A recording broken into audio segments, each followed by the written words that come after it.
olwaleero eggye lya UPDF litandise enteekateeka y'okugema abasirikale baalyo ekirwadde kya ssennyiga korona okwetoola eggwanga lyonna ng'omukayufu gavumenti gweriko ow'okulwanyisa ekirwadde kino mu ggwanga. Enteekateeka eno etongozeddwa minisita w'ebyokwerinda era avunaanyizibwa ku baazirwanako Adolf Mwesigye wali ku kirebe ky'amagye e Mbuya. Minisita Mwesigye asinziddewo n'agumya bannayuganda ku ddagala lya AstraZeneca nti teririna kizibu kyonna.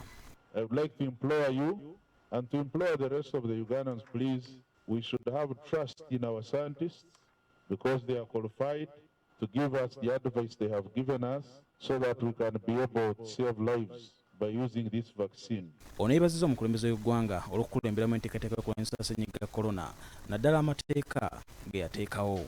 He was very steadfast and consistent and resilient in leading this country and warning us against the dangers of the virus and for having put in place very strict regulations that have saved the lives of Ugandans.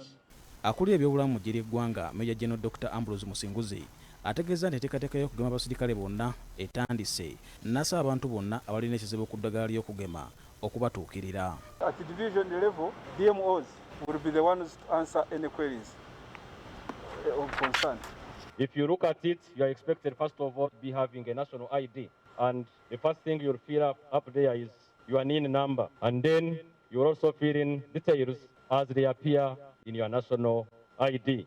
Abasirikale ba UPDF basoba mu mitwalo 5 ng'okusinziira ku bakulu balina eddagala erimala okugema abasirikale bonna. National Medical Stores yatuwaddeko motoka endala eziri mu fridges ezigenda okutwala amalagala gano mpaka mu units zaffe mu ggwanga lyonna. Kutandika ne Monday, divisions zigenda kubeera zitandika ne brigades mpaka wansi ku musirikale asemba okulaba nti eggye ly'eggwanga lyonna ligemeddwa ekirwadde kino kya coronavirus.